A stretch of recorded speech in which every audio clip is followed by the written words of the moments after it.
Hey everyone, this is Jim, producer of the Around the House Show podcast.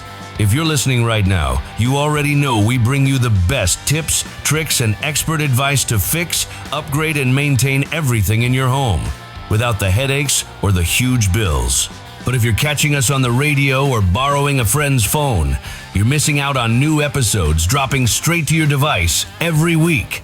So do yourself a favor, hit pause for just a second, grab your phone, and subscribe to Around the House Show on your favorite podcast player. Whether it's Apple Podcasts, Spotify, YouTube Music, or wherever you listen. It's completely free, and you'll never miss an episode again. Thanks for supporting the show. Now let's get back to making your house work for you.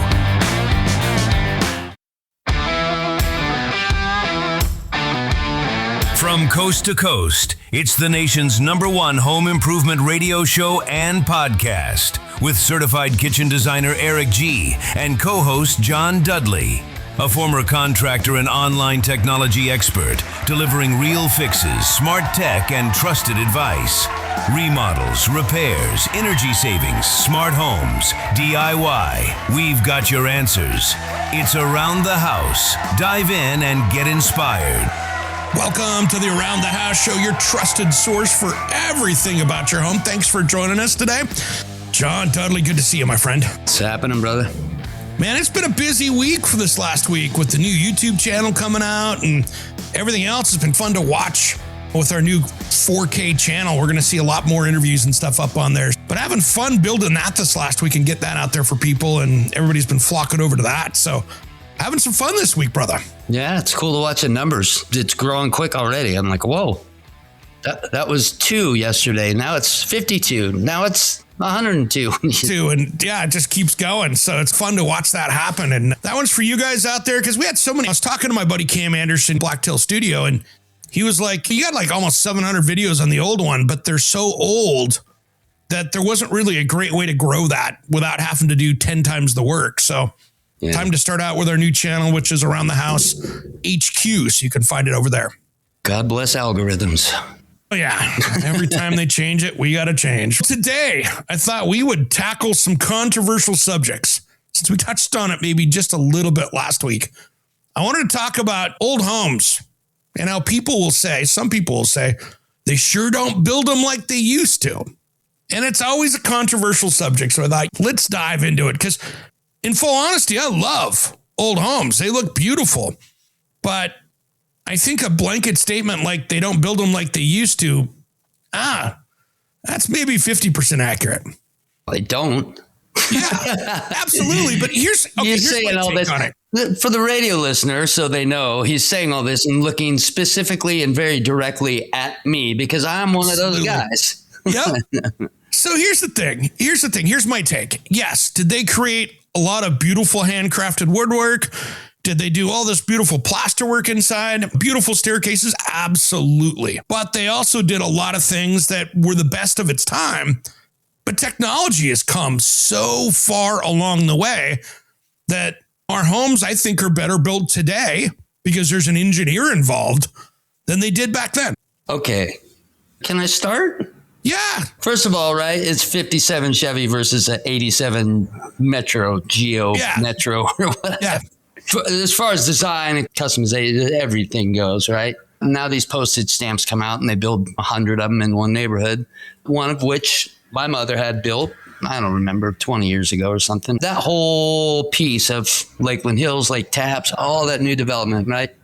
And the only reason not the only reason, there's a dozen reasons, but I will say those homes are falling apart, siding's falling off, right? All kinds of problems with them in the first 5 years. Now, you know me, dude. I've dealt with a bunch of turn of the century homes and restored my own that was built in 1890. That thing was sitting there for 100 plus years. Incredible how toenailing and sturdy lumber kept that thing standing for 100 plus years. Meanwhile, my mom's brand new house is falling apart after 5. There is validity to the claim. And is it because of the engineering? No, probably not. I think we have the right ideas. I think we're doing some great things and making some huge leaps in technology, especially right now. I'm not even talking about the 90s. But do they get built? Does everything get followed? And are things doing what they're supposed to be doing? That's the bigger question, right? Yeah, so let me go with structure. Let's just start with structure first. We won't get into the windows and siding thing just yet. Let's talk structure. Foundations don't count. Some of those foundations were rough, right? And a lot of those guys were mixing stuff in a wheelbarrow and going in there. So mine didn't even have one back then and now isn't close. No, I had 10 by 10 posts in dirt, which is right. Okay, but it stood for 100 years. Come on. Oh yeah. And what would happen? Would a builder show up out there with his set of canned plans that he went from the architect from, and there wasn't a permit pulled many times, or if there was, it was just very basic and there weren't building codes to follow. It was just like, looks good. You pulled a permit, so we know there's a house at 123 Anywhere Avenue. You know what I mean? In 1890, I don't think there was much of that going on. That was literally one of the first streets in Tacoma. Yeah. That people took baby strollers down and stuff. And the biggest lumber mill was like 2 blocks away from there, like where Brent's dad's house used to be. Homes now are tied down to the foundation. They've got shear walls. You've got all the Simpson strong tie clips holding everything together. That house structurally, generally speaking, is going to be stronger because an engineered look at it. Those houses 50 plus years ago didn't have engineers looking at them most of the time. And I'll back you 100% on that. All that stuff is smart. All that stuff makes sense. All that stuff makes for a stronger structure for sure. 1930s 2-story box house that you saw that was out in the farmland, and it's laying in the turn lane in the middle of the 4-lane highway out in front because that road's grown up. And it looks like they just literally lifted it up and dropped it in the street, where a newer house post 1970s in many cases across the country, mid-70s is where you really started to see people starting to tie things down maybe a little bit, which really isn't that long ago. Yeah. And maybe those things get blown over and blown away, but at least it didn't blow up and end up in the middle of the street. Yeah. With a cow. Absolutely. Hey, Johnny, real quick, we always want to start going out to our tip, and this is our new one this week. We have got some great stuff. Thanks to our friends at Red Wing. We have got a safety tip. Let's run out to that real quick because it's that time of the show. Hey guys, Eric G here with your around the house Red Wing work safety tip. When you're tackling projects around the house, the easiest way to get hurt is by wearing the wrong clothes. Baggy sleeves catch on power tools, loose pants snag on ladders, and the wrong shoes turn a simple step into a trip or a crushed toe. Heck, even with a long beard or hair like mine, they can get caught in a power tool. Here's today's tip. Always choose fitted, durable work clothing that protects your skin and gives you that full range of motion. Long sleeves and pants made from tough, breathable fabric keep debris and sparks off your skin, while reinforced pockets and reinforced toes keep you safe when you're carrying lumber or climbing. And never skip the right footwear, slip-resistant soles, and safety toes when you're working, even more so on wet decks or uneven ground. A few extra seconds to dress right can save you weeks of pain. Stay safe out there. This project safety segment is proudly brought to you by Red Wing. This month, Red Wing is launching their brand new clothing line, built for the way you actually work. Same legendary durability you trust in their boots, now in shirts and hoodies that move with you. Breathe when you sweat and stand up to the real jobs around the house or on the site. Comfortable enough for all-day wear, tough enough to keep you protected. Check out the new collection at redwingshoes.com or your local Red Wing store today. Red Wing, gear that works as hard as you do. All right, and we're back. Johnny, I love those guys, man. With their new clothing line out there, super trick stuff just come out this last week, and you can find that at all your Red Wing shoe local retailers, which I love, or even jump online and get it. So love those guys. Talk about old school boot manufacturer, and now they're doing clothing. Yeah, and just pure quality for over 100 years. It's, a pinnacle in the industry, if you will. We're going back to houses here. It's one of those things that I understand it. The problem that I see is that these new homes that we're building now, are houses built in the 80s, engineered. Yeah, many. Are they the most reliable house? Oh, no. When they started putting in CPVC pipe, when they started using all the particle boards and trying to energy-proof homes and cause these really sick mold homes, absolutely. Yeah. 80s and 90s homes, not my favorite as far as construction-wise. Yeah, we did a lot of stupid stuff. We did. Yeah. We did. And required it. Know the consequences. But even after we figured it out, we still required it. Or I didn't, but they did. So to speak to the point, I think the bigger issue, right, engineering wise, structural wise, a lot of the decisions, codes that we made make for a smarter, better, sturdier home for sure. But then you get to materials and application. And I think that's where a lot of fault falls. Go ahead. Let's run out to break real quick, brother. We'll go out to break. We come back. Let's talk about materials, because that is the plus and the minus where this stuff is. And we'll do that just as soon as Around the House returns. Don't change that dial.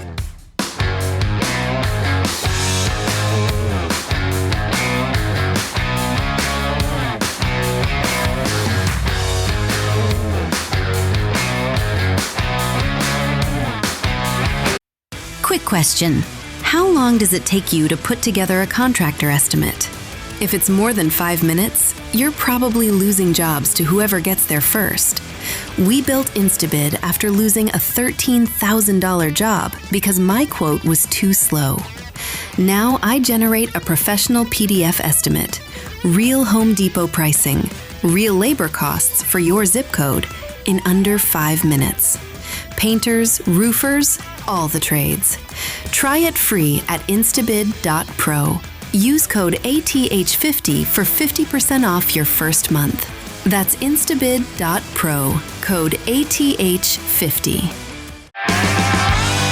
Hey everyone, this is Jim, producer of the Around the House Show podcast. If you're listening right now, you already know we bring you the best tips, tricks, and expert advice to fix, upgrade, and maintain everything in your home without the headaches or the huge bills.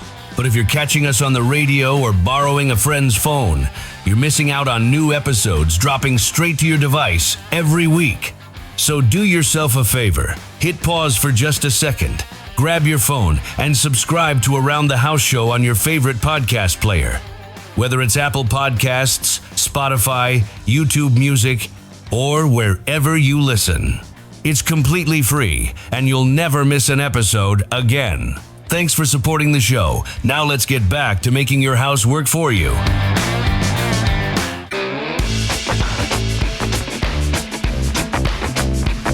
Welcome back to the Around the House Show, your trusted source for everything about your home. If you want to find out more about us, head over to our beautiful website at aroundthehouseonline.com, and you can find everything from our new YouTube page over there with all our 4K content to stories we've written and everything else over there. So it's a smorgasbord of home improvement information.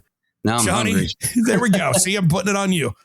All right. Here's the thing. We've been talking about, do they build old houses, new houses like they used to? Old houses, there's that debate. You get the old house people going, they sure don't build them like they used to. And the new people going, yeah, but they're built pretty well now.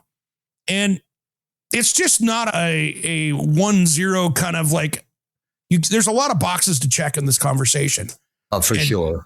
And you brought up materials, and that's huge. One of my pet peeves on social media is the post that shows up a couple times a year in every social media page, except for ours, the Around the House Nation, because I have banned that. It's just, we've covered it. It's done. But they take the rough sawn VG fur that is 2x4 actual dimension from 70 years ago or 100 years ago, and they put it up against a hemlock 2x4, which is way smaller. Yeah. And you get all of these people going, oh, see, houses were so much stronger back then. The problem that people don't realize, and this is where the uneducated public gets into this. If you were to go pull up engineering tables, I'm going to go figure out a beam, for instance, or what's the span of this because I'm building a deck, right? You get into that stuff, and that whole system is based on the current lumber. So it's not based on old growth, new growth. It is that hemlock. Is it southern yellow pine? Is it vertical grain fir? What species is it? Now, if you go back and look in history, for instance, when you go back and look at that, have those tables changed as new lumber came out? Yeah. So NDS is the specification gods out there as far as this, which is the National Design for specification for wood construction, they're the geeky people on that. If you go back 100 years and look at what they had back then, yes, lumber back then, way different as far as the PSI loads and all the geeky stuff that makes for bad radio. We're not going to get into that. Enough science. Yes, the old stuff said that you had a 1,700 to 2,100 PSI for dense Douglas fir, but if you look at it now, it's 1,000 to 1,500. Yeah, but the house is engineered for that, so it doesn't matter. Yes. And right, to speak to that, you brought up balloon framing before we started, and I was just like, it's crazy that is standing after 100 years because it is the most ridiculous idea for right for building a home. And if you have a fire in the wall, it's super. It's just a chase for the fire to run up. It's that new chimney.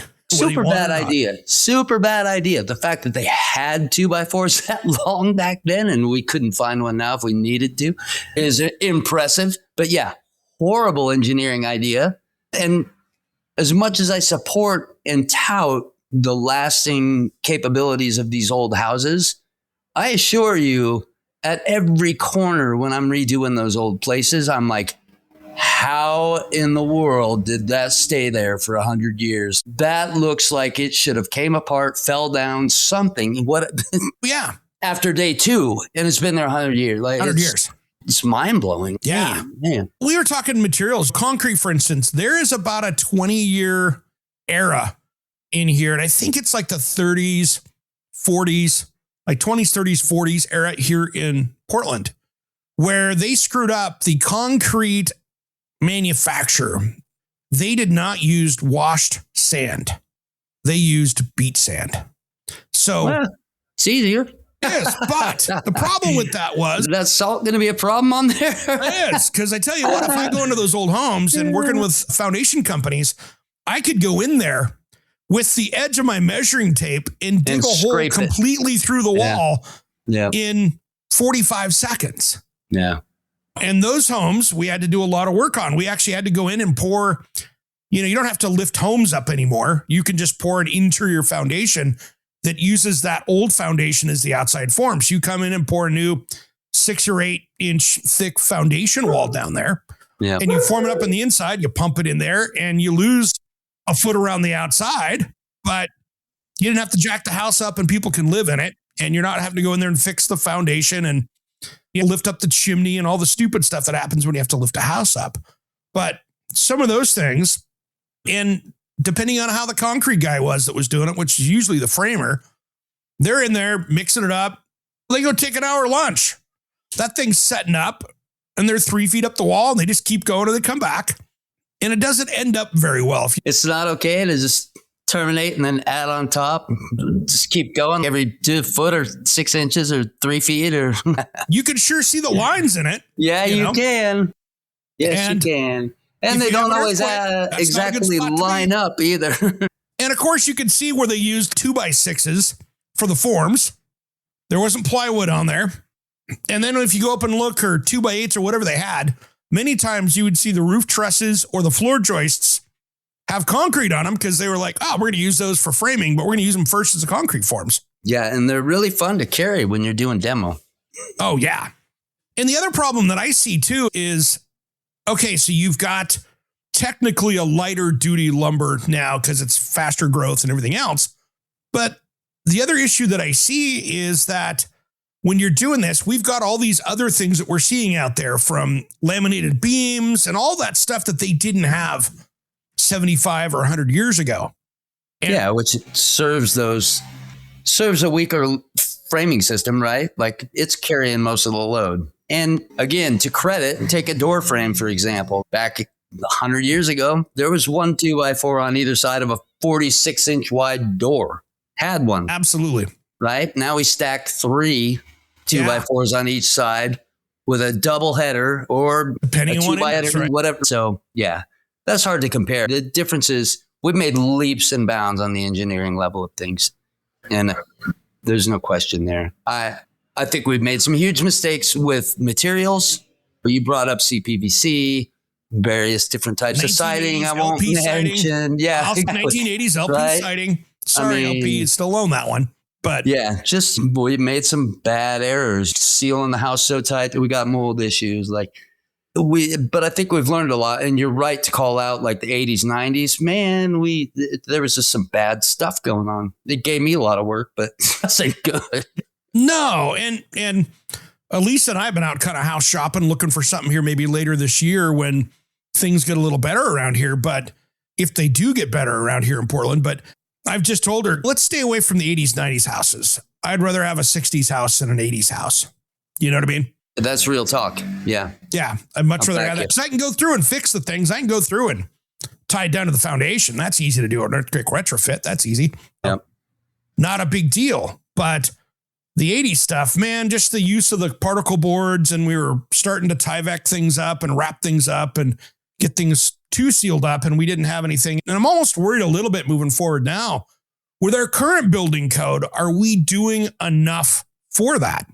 And when we come back, I want to talk about that, because that is one of the things we're seeing, this huge shift again for energy efficiency, and little warning signs in my head go up and go, oh no, here we go again. Yep. We've had a couple conversations with a couple different people, and I thought the same thing. We're doing it again. Why? Here we go. Here we go. All right, we come back, guys. We'll talk more about that. Stay tuned to Around the House. We're just getting started.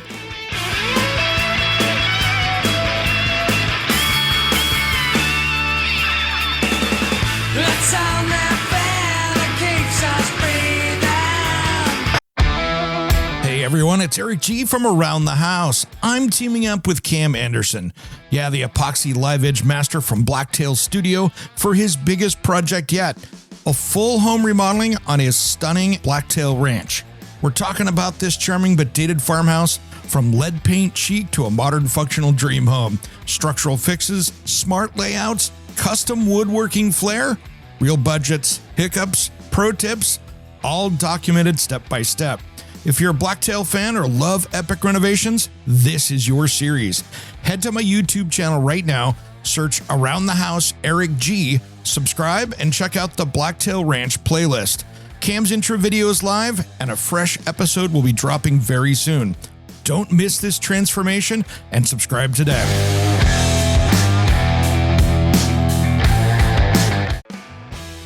Hey, it's Eric G from Around the House. Quick favor.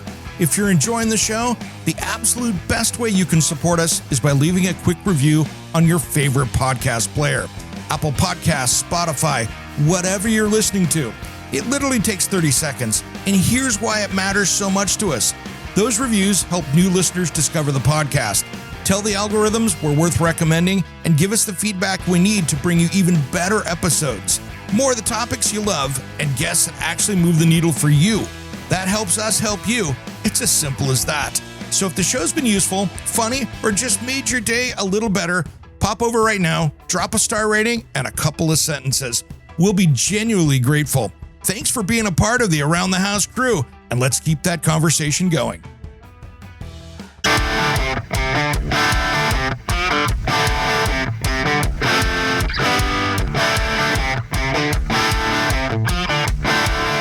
Welcome back to the Around the House show, your trusted source for everything about your home. I'm here with John Dudley. We're having a great time today. And hey, if you want to find out more about us, check out our website, aroundthehouseonline.com. Our social media channels are over there. Take a look at our new YouTube, which is Around the House HQ, our new 4K brand new content YouTube page. It just got released this last week, so we got some new stuff over there. That thing is jam-packed already with good content for you guys. And Johnny and I are having the debate of old houses versus new houses, and what's better, what's not, where have we gone wrong, what have we done right. And we were just talking about some of the new construction stuff that's coming out. And you know, it's interesting because I see a lot of, I'm on a lot of different social media pages as kind of a expert or moderator. And Canada is kind of going one direction. We're kind of going in another direction, but you're starting to see a new building code out there where you have to put in on the outside of the sheathing. So if you frame this up, let's say you're building a 2x6 wall, you put in your 1/2-inch plywood out there or OSB or whatever you're doing. They now want an R value on the outside that is continuous around the outside of the building. And I get that because 2x4s, 2x6s, our heat sinks in that, they go right through it. It's not an insulating value. So you do get those spots where you see it. But I'm starting to get concerned that if we don't do this part right, And I drive around and see some major builders in my area that can't even get the Tyvek part right, let alone putting on. I mean, yeah. Somebody borrowed their child's stapler from 3rd grade to put this stuff up, and it's not taped. It's not flashed right. It's just like, and I drive by and go, how did that pass? Guys throwing windows in. I'm like, how did that pass inspection? And it shouldn't. But if that slips, what happens when we're getting into this deeper building science stuff that most people yet don't understand? And that concerns me, that we're looking at 1980s all over again. Yeah, you brought that up the other day about this entire insulated wrap that covers the entire... And alarms went off, right? And especially after talking with our buddy over at Panasonic and like hearing everything they're doing for airflow and keeping pure air. And we're talking about healthy homes. And now we're right back to sealing it up so people get sick and gas leaks kill and mold grows. And guys, like, I don't know. We're humans. Don't do it again. We're humans. We're just, sometimes we're not the smartest.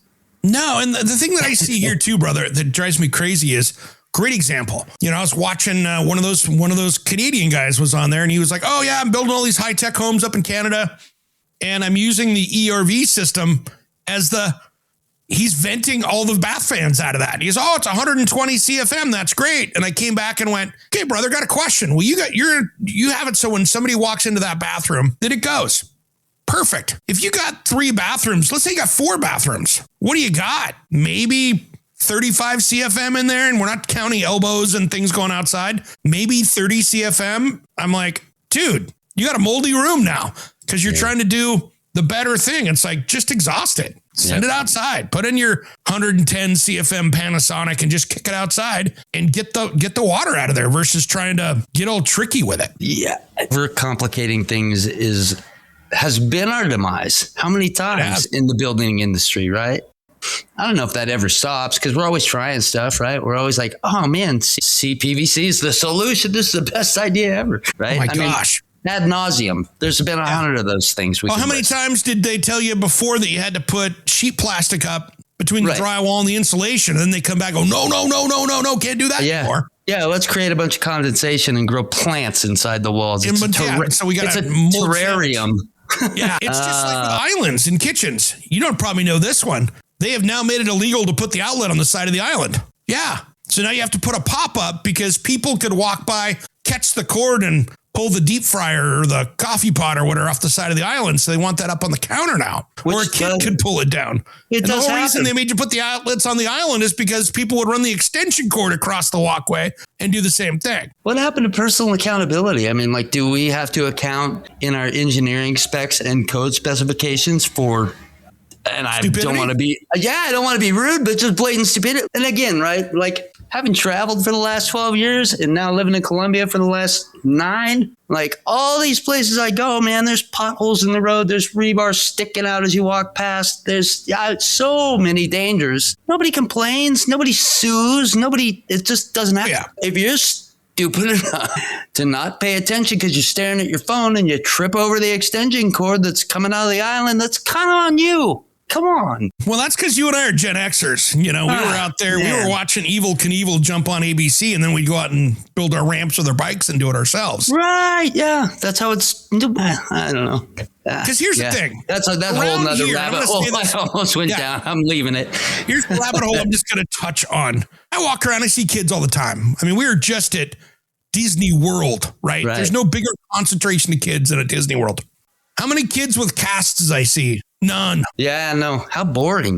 What's wrong with you kids? Man, there's always 2 people in each class with a broken arm or a broken leg or something. I was always jealous because I could never break anything, man. I took so many bad hits on skateboard ramps and BMX bikes. I did it right. I couldn't break a damn thing. I was like, rubber. Bummed me out. I always wanted a cast for people to sign. I never got one. I was happy. I mean, I broke my leg in 2nd grade playing soccer. I broke my wrist playing soccer. You know, I broke the other wrist playing soccer. You know, you break easy somehow, right? I think I just played hard enough. We've had 3 doctor trips just this week: elbow, finger, shoulder. True. and a cold on top of it. I don't know what you're talking about. Yeah. And they don't make them like they used to. That's all I'm going to say. Here's the thing, though. I'm paying for the stuff I did 20 years ago, and they don't make them like they used to. Fair point. But that's the truth, though, And, it's one of those things that I think that we need to, as building science people out there, get involved with their homes. We've had so many times with energy efficiency. I get that we want to have energy efficiency. I mean, I get that. At what expense, though?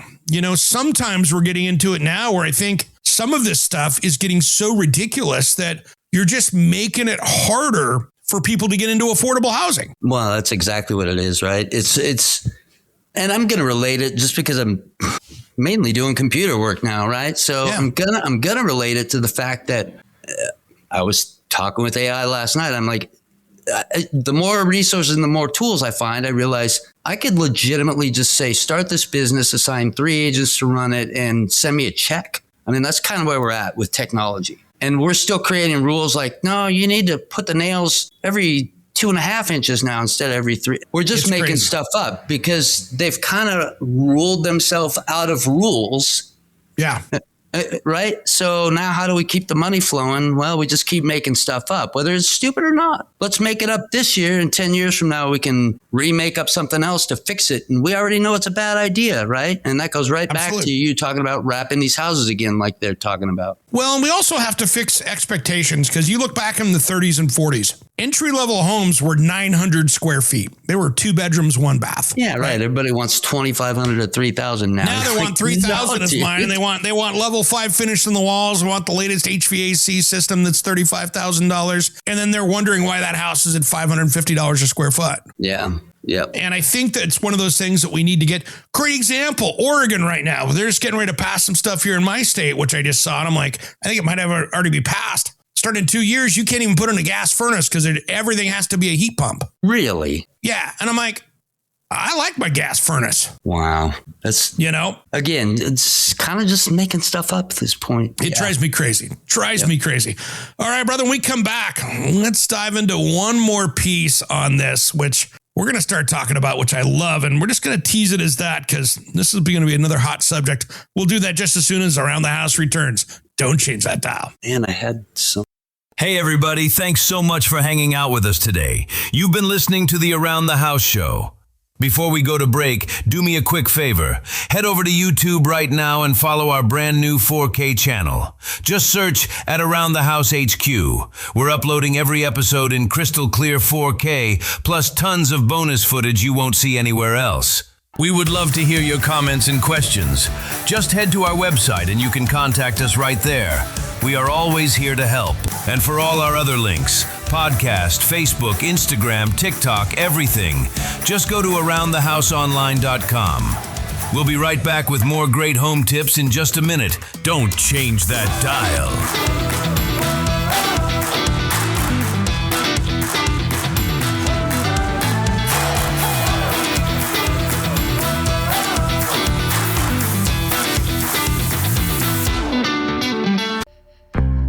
Tired of home headaches, leaky faucets, cluttered garages, and DIY disasters got you down? Tune in to Around the House with Eric G., your guide to simple fixes, smart upgrades, and home hacks that save time and money. Now, subscribe to our brand new YouTube channel at Around the House HQ for tips, tricks, exclusive interviews with industry-leading experts in design and construction, all in stunning 4K. Search at Around the House HQ on YouTube and hit subscribe today. Don't miss out. Make your house a home with Around the House HQ. Hey guys, it's Eric G from Around the House, and I am thrilled to announce that our massive back catalog, nearly 1,900 episodes packed with home improvement tips, DIY hacks, and expert advice, is now available for free. Dive into years of inspiration to tackle on your next project. And just a heads up, some podcast players limit how far back you can go. So if you can't find it all, just head straight over to our website, aroundthehouseonline.com, and listen to every episode there. Don't miss out. Start binging today. And thanks for tuning in to Around the House.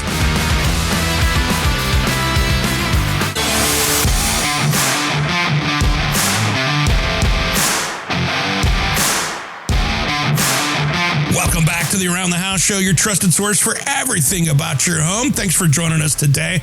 Johnny and I are talking back in the Wayback Machine of how houses were built versus how we're building them now. Were they better back then? Are they better now? That answer is probably somewhere in the middle of this, depending on where you're coming from. It's a pretty complex answer if you think about it. But Johnny, you were just bringing up something here in the break that's important, I think. We were just talking about the different cycles of economy and how things go out there. Where are you going with that? I'll tell you what I saw being a contractor in the 90s and 2000s, depending on whether we were talking earlier about application and materials. And I think a lot of that gets affected by the economy because we were booming at one point. Yeah. And everybody with a Toyota Celica and a skill saw was a framer or a general contractor. So true. And you had to bid stuff at, frame a 3,000 square foot house for $1,300. Like, it was insanity. Yeah, dumb. Like, you couldn't pay for nails and people were doing it. I think that affects a lot of, again, back to the engineering leaps and bounds we've created and done and found and instrumented. Brilliant. Yeah. One jackass does all that wrong and doesn't pay attention, or one inspector lets it slide, or, right? Yep. One bad material call that we thought was a great idea, and we found out 5 years later, but it was saving costs at the time, and I had to build fast because the economy was booming, right? I think it makes a huge difference, and we need those cycles because what it does is it sifts out the riffraff, right? You're like, okay, dude, work is scarce, and only the good guys and the strong and the guys that are doing it right and honestly really survive that. You got a Celica and a drug habit, you're probably not going to make it. You're the painter that's doing meth. Yeah. I've seen a few of those. And when it's crazy, you just use those guys because you got no choice and you need a dude. That's just all you got, right? Yeah. You're like, man, I got to get this done. Whatever. I'll just turn my head while you do your math. But definitely affects a good point. How these houses last and stand. And it's not the fault of engineering always, for sure. I follow this home inspection guy on social media, Cy. And oh my gosh, he is down in the Phoenix area. This dude only inspects brand new homes. Cy Porter.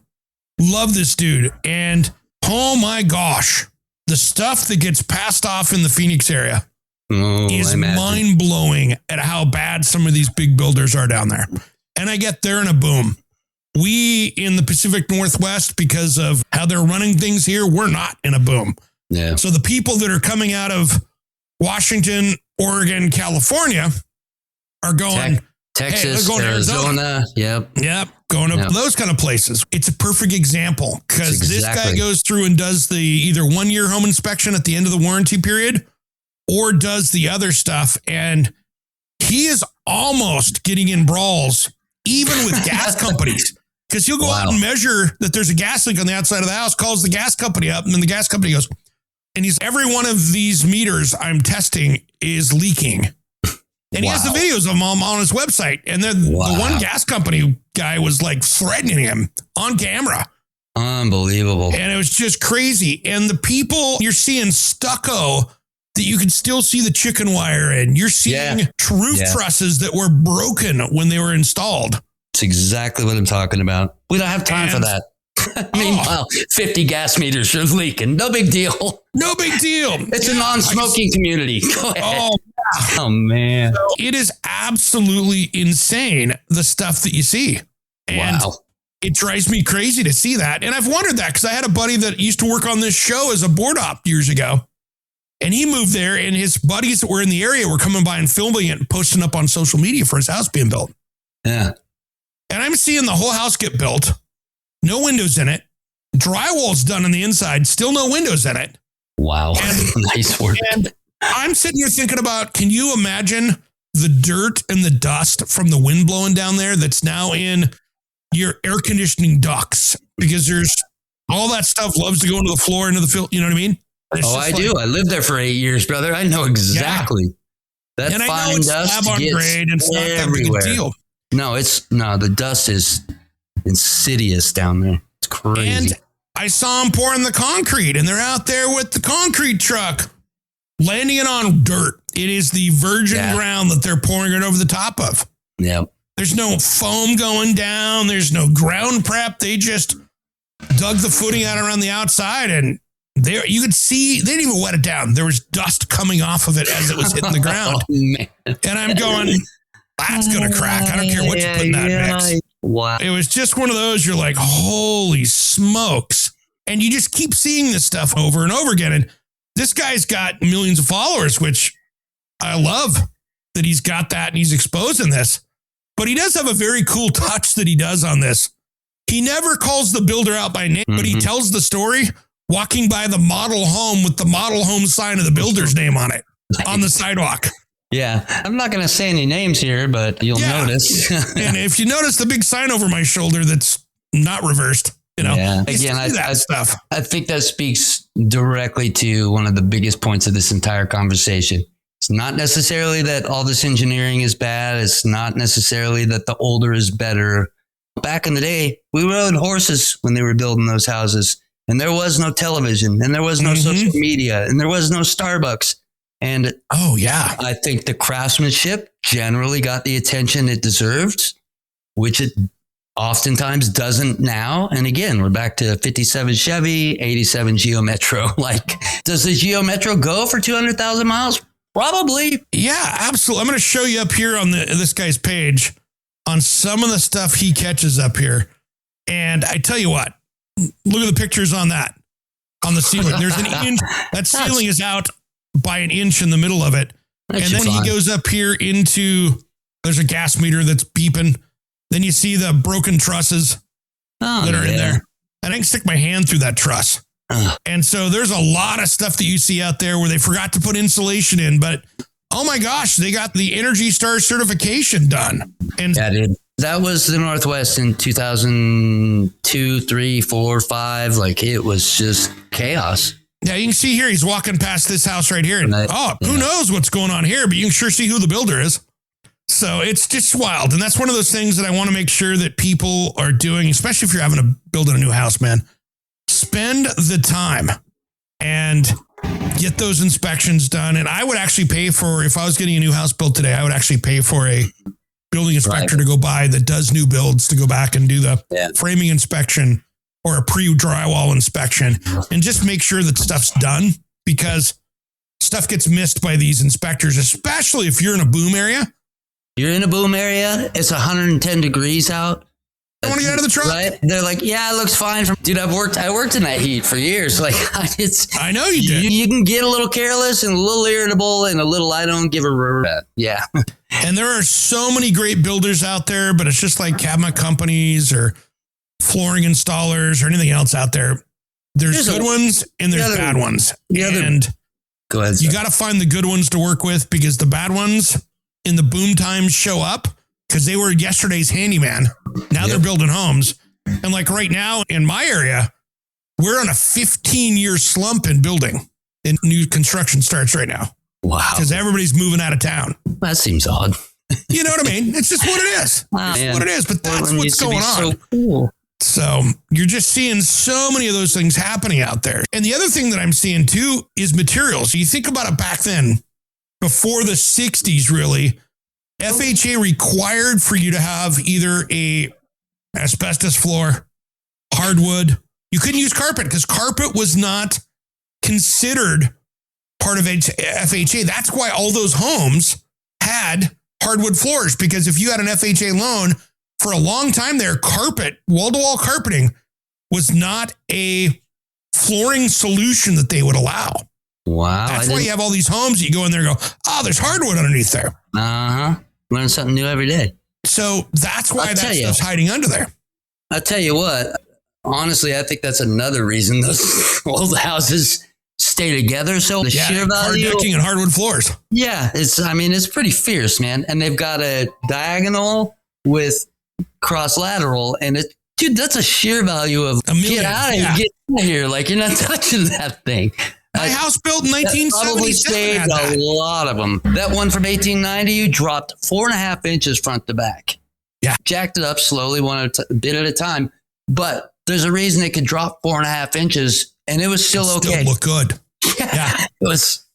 Dude, and that's the thing. I look at my stuff here. We're going to have to run out to break here and wrap this up. But My house had the 2x6 car decking with 3/4 inch white oak over the top of it. It wasn't going anywhere. Oh, yeah, no. That's a boat, not a... All right, if you guys got comments on that, make sure you head to aroundthehouseonline.com. Hit the contact us. We'd love to see what you have to say.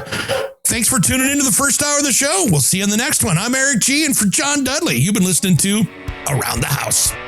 We would love to hear your comments and questions. Just head to our website and you can contact us right there. We are always here to help. Don't change that dial. We will be right back.